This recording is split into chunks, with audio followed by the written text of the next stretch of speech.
Impact on economic development of a country کے بارے میں بات کرتے ہیں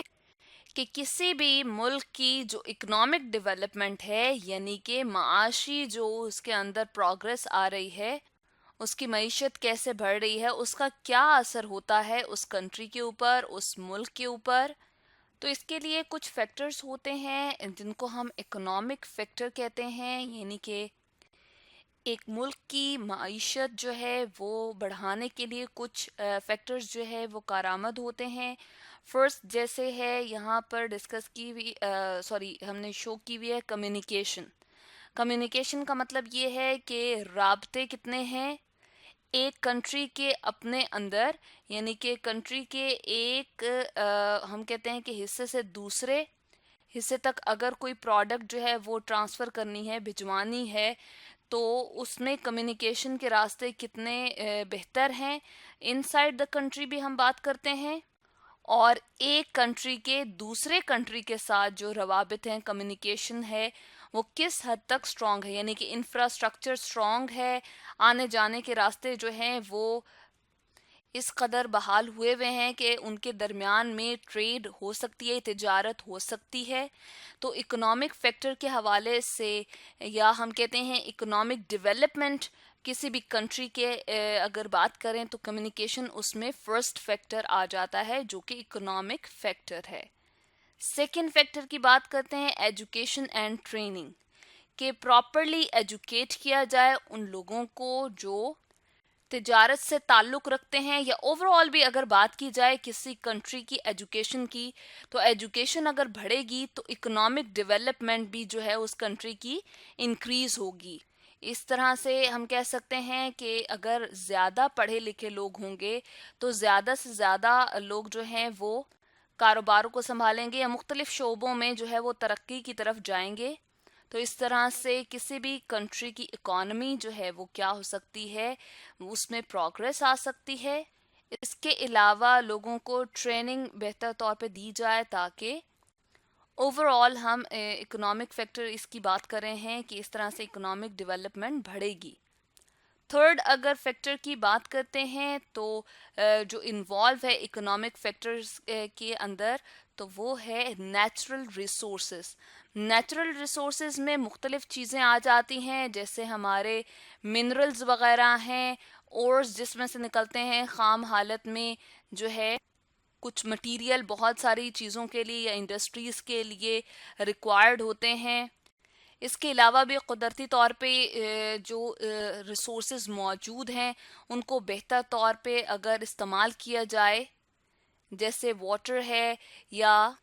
کلٹیویشن کے لیے جو سوائل ہے اس کو بہتر طور پہ استعمال کیا جائے، تو نیچرل ریسورسز انکریز ہونے سے بھی اکنامک ڈیولپمنٹ کسی بھی کنٹری کی بڑھتی ہے. فورتھ ہے ٹرانسپورٹیشن، یعنی کہ ایک جگہ سے دوسری جگہ لے جانے کا نظام جو ہے وہ بھی اسٹرانگ ہونا چاہیے. تو ٹرانسپورٹیشن کے لیے جو مین چیز ریکوائرڈ ہے وہ ہے روڈز یا انفراسٹرکچرز، اور اس کے ساتھ ساتھ جتنے بھی ٹرانسپورٹیشن کے لیے وہیکلز ہیں وہ ان سب کی جو ہے شمار ٹرانسپورٹیشن میں آ جاتا ہے. ٹریڈز کے لیے جو ہے ڈفرینٹ ٹرکس وغیرہ استعمال کیے جاتے ہیں، ٹرالاز وغیرہ یوز کیے جاتے ہیں مختلف چیزوں کو ایک جگہ سے دوسری جگہ لے جانے کے لیے. اس کے علاوہ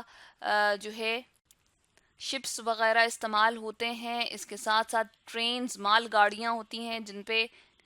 ان ٹرینز میں خاص قسم کا جو ہے ہم کہتے ہیں کہ مٹیریل کو ایک جگہ سے دوسری جگہ ٹرانسپورٹ کیا جاتا ہے. تو یہ بھی مضبوط ہونا، یا ان کے حوالے سے بھی اگر بات کریں تو یہ ٹرانسپورٹیشن جو ہے وہ اگر زیادہ بہتر ہوگی تو اکنامک ڈیولپمنٹ جو ہے کسی بھی کنٹری کی زیادہ ہوگی. اس کے بعد ففتھ پوائنٹ ہم دیکھ رہے ہیں جو اکنامک فیکٹر ہے، power and energy resources. Power, جس طرح سے ہم اگر الیکٹرسٹی کی ہی اگزامپل لے لیتے ہیں تو اس کی جنریشن جو ہے وہ ایسے ریسورسز موجود ہونے چاہیے کہ اس کی جنریشن آرام سے ہو سکے، یا الیکٹرسٹی کو جنریٹ کرنا پاسبل ہو سکے، اور ایک ملک جو ہے وہ اس حوالے سے خود کفیل ہو کہ اپنی الیکٹرسٹی جو ہے وہ خود بنا سکے. تو کسی بھی ملک کی اگر اکنامک ڈیولپمنٹ دیکھنی ہو تو اس حوالے سے بھی دیکھی جا سکتی ہے کہ اس کے پاس کتنے پاور اینڈ انرجی ریسورسز موجود ہیں. تو اوور آل ہم نے یہ 5 فیکٹرز یہاں پر دیکھے ہیں جو اکنامک فیکٹرز کہلاتے ہیں. اس کے علاوہ کسی بھی ملک کی پولیٹیکل اور یعنی کہ سیاسی صورتحال کیا ہے، اس کے علاوہ سوشل سماجی یعنی کہ آپس میں لوگوں کے روابط کس طرح سے ہیں، اینڈ کلچرل جتنی بھی ایکٹیویٹیز ہیں اس سے بھی کسی بھی کنٹری کی اکنامک ڈیولپمنٹ کا پتہ چلتا ہے. اگر کسی کنٹری میں ان تمام چیزوں کی ہیلدی ایکٹیویٹیز جاری ہیں تو وہ ان تمام چیزوں کی جو ہیلدی ایکٹیویٹیز ہیں وہ کسی بھی ملک کی اکنامک ڈیولپمنٹ کے لیے بہت ضروری ہوتی ہیں اور بہت فائدہ مند ثابت ہوتی ہیں. جب ہم نے اکنامک فیکٹر نیچرل ریسورسز کی بات کی ہے تو اور اسی طرح سے انڈسٹریلائزیشن کی اگر بات کریں، یہ دونوں فیکٹر بہت امپورٹنٹ ہیں. جب سے پاکستان بنا ہے تب سے ان دونوں فیکٹر کے اوپر جو ہے امپورٹنس دی جا رہی ہے کہ ایگریکلچر یعنی کہ کاشتکاری، کلٹیویشن آف ڈفرینٹ کراپس، یہ والا سیکٹر،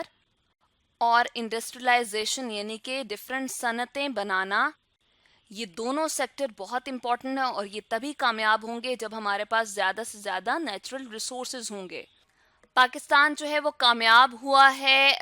ڈیولپ کرنے میں، کس کو منرل ریسورسز کو زیادہ سے زیادہ اپنے نمکیات کے جو ذخائر ہیں وہ بڑھانے میں، اور اس کے ساتھ ساتھ انڈسٹریل سیکٹر اور ایگریکلچر سیکٹر کو بھی بڑھانے میں کامیاب ہوا ہے.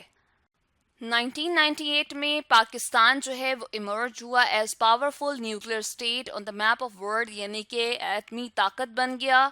اور اس کے آس پاس کے پڑوس کے کنٹریز کے ساتھ بہت جو ہے وہ اچھے تعلقات رکھنے کی اس نے کوشش کی ہے. اور پاکستان اٹ سیلف جو ہے وہ پیسفل کنٹری ہے. اس کے ساتھ ساتھ wants to utilise all resources for betterment of mankind, یعنی کہ تمام ریسورسز کو جو پاکستان میں موجود ہیں انسانیت کی بھلائی کے لیے استعمال کرنے کی کوششیں جاری ہیں. اس طرح سے بھی اکنامک ڈیولپمنٹ جو ہے وہ بڑھتی ہے کسی بھی ملک کی. تو آج ہم نے ڈسکس کیا impact on economic development of a country کے بارے میں.